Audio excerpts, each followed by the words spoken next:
finds pop and just see what other people are doing. And I will often get inspiration from other productions. And I find that whenever I try and copy something, it never sounds like the thing anyway.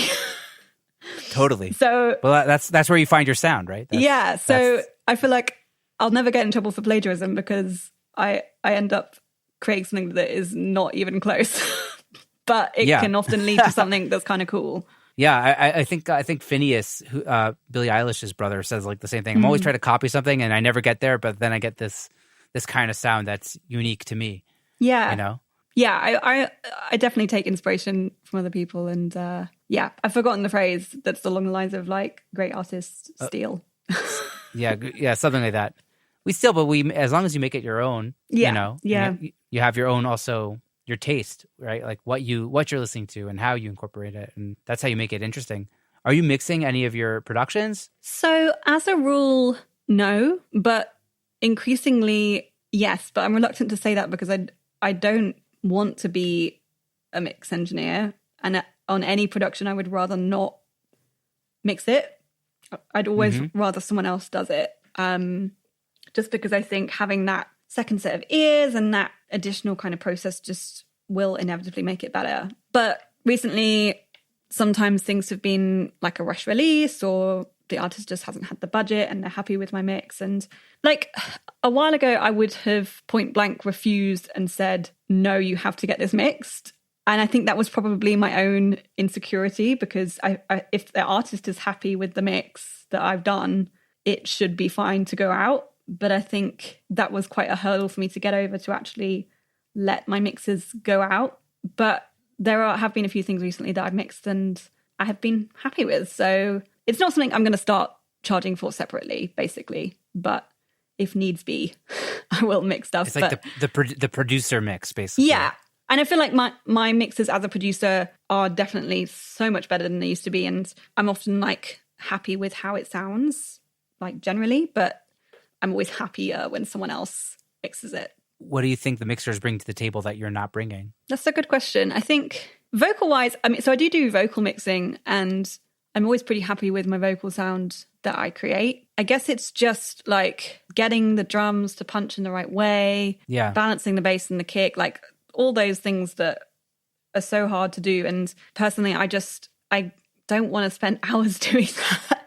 You just rather delegate it. Yeah. So, I think for me, it's not something, whenever I've had to do the mix process, I've been tearing my hair out because I find that like it doesn't come as naturally to me as the other things do. Yeah, it's like also you like your focus is on production and songwriting. So if it's not a passion, like send it off to someone else. But I've tried to learn to be more confident with it because I think you kind of harbor a lot of the feedback that you get early on, and a lot of the feedback I had on the productions when I was starting out was like, your mix is shit, and they were right.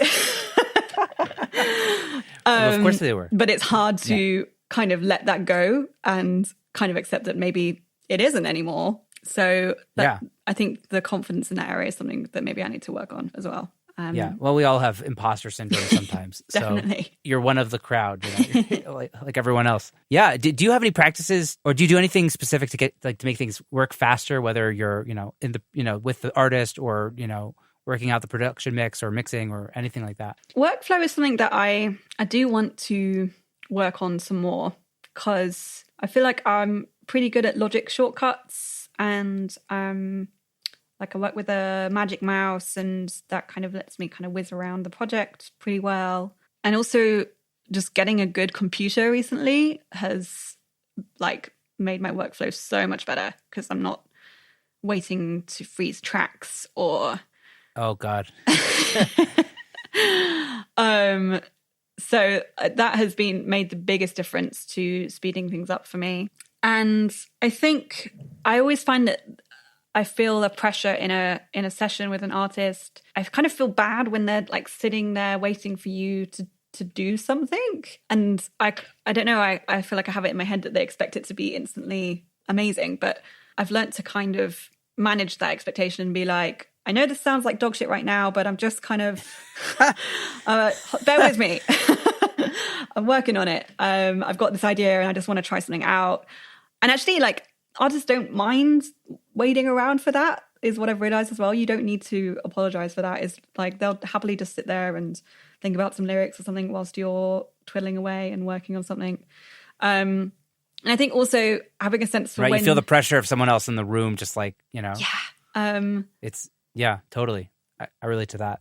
But I think also like knowing when to move on from something, like to keep the session kind of on the right vibe. Like you, as a producer, you can get sucked into something really small, like a minute detail, and actually it might not matter in that session, and it might be better to move on to a different instrument part that will have a bigger impact, and then you can go back to that later, like maybe when they're not there. Take a note or something. Yeah. But yeah, I feel like speed is something that I've got a lot better at as well. When I started out, I felt like with production, I wasn't confident enough to produce in a writing session. Like we would write a song separately and then I would take it home and produce afterwards. And obviously that just makes everything so much slower. And so I've really seen the value in being able to create a really good sounding track and write at the same time so that the artist can come away with something almost complete. And I think it's more likely to get cut that way, because if they love the production and the song, then it's going to put your song kind of favored above demos that are perhaps less produced. Yeah. Do you have experience with like pitching demos to labels at all? Or I have done it, but not with great success, to be honest. I think the pitching game is really hard unless you are a name, or unless you have a really great kind of in directly with the person that you're pitching to. So I've kind of like, for now, given up on the long shot pitches of like whatever list of briefs they send out, because I feel like it can be a bit of a waste of time. But more recently, I'm looking for opportunities where I can create my own pitches. So if an artist wants to release a song that you've done, like send their manager like 3 more songs in a similar vein to be like, hey, you like this one, why not try these ones? And I think creating your own pitch opportunities has been like a good tactic that I'm trying to work on recently. Cool. Let's jump into the sauce segment so people can kind of hear what you're doing and what you're working on, what the vibe of the sounds are, and we can talk about it. So you sent me a song called "Good on Me" by Bobby. I think I'm pronouncing it correctly. Yeah. And we'll have a listen to this for about 90 seconds in real time, and we'll talk about it. Cool. Sound good? Sounds good.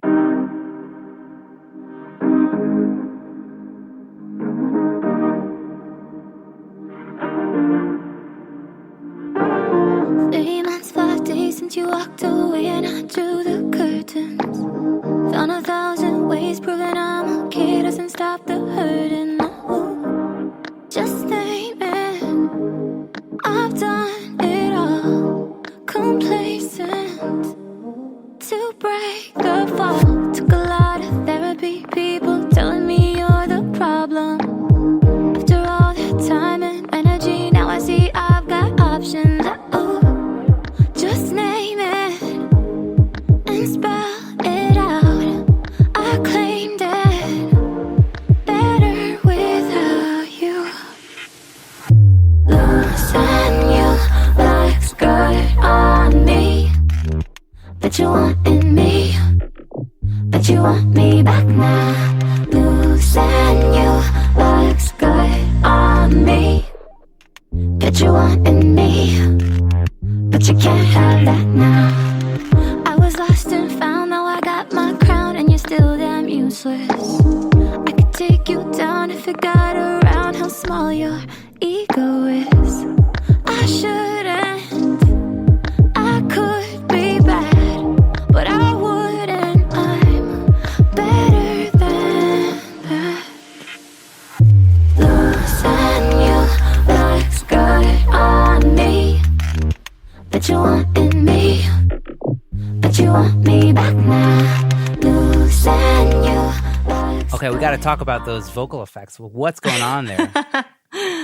So the vocal pad that you hear in the intro and through the verse, that's me. Like, I mean, I would never want to play the original sample of me like humming into a microphone, but that's my vocal doing that kind of humming pattern, I guess. And then I've layered that up with several vocoders as well as kind of pitch shifted versions of the original vocal to create the kind of pad bed that the verse is. So, wow. And you're doing this with like Melodyne or just so sampling it? So, I mean, the vocoder sound is just everywhere at the moment. And it took me ages to kind of get it sounding the way that I wanted, but I found that it needed a lot of layers. So there's the original vocal in there that's tuned so you can't hear any of my original singing.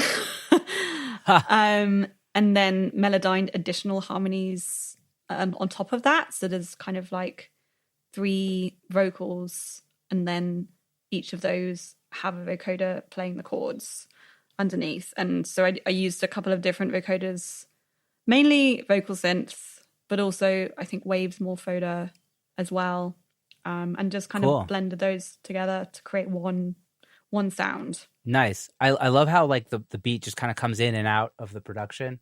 And the bass just is super full. Like, what did you do there? This song, interestingly, this was my last session at Spotify, and we kind of went away from the session, the 4 of us that wrote it, and like all thought it was really cool, but we hadn't had much of a production going on it with the session. And I think like this is again what I was saying about kind of creating your own opportunities. I was thinking about that session at the start of this year, and I was like, that song was actually really cool, and I think it could sound really cool. And so I just kind of reopened the project and muted everything but the vocal and started to try stuff out. And I feel like if I hadn't done that, it would have just like died on a hard drive forever. Yeah. And one of the things I was trying out was different beat patterns, I guess, because the vocal is so rhythmic in the verse. Right. So I found it was hard to get something that complemented that. And again, so this is my go-to method, is I was trying out patterns in Addictive Drums, and it was like this mad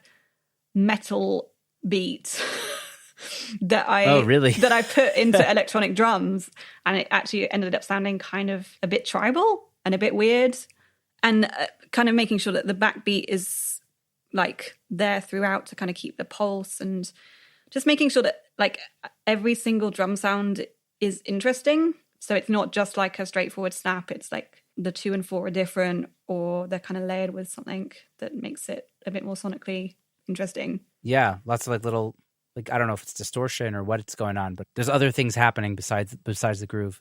And like also like I was saying before, like the bleeps and bloops, and yeah, like and I love how I don't know who mixed it, but it's like, so this is one that panning, I mixed. The panning actually is neat. Oh, sounds great. I love the panning. Yeah, so I wanted it to be super wide in the chorus, and then it has that sub coming in underneath the vocoder, and so the verses are quite busy, and then the chorus has a. You're just a modest mixer. That's all. Thank you. But yeah, the chorus has a lot of space in it. So, and there's also a lot of like space in between the lines. So that's kind of where I look to fill it with those little ear candy moments. So I think I found like just some more like Foley sounds. So I think one is like a walkie-talkie and one's a bit of static. Just so that it's not like dead air in those moments. Super cool. Yeah, well, the track sounds great. The mix sounds great also. It's a great song. Thank you. Yeah, keep it up.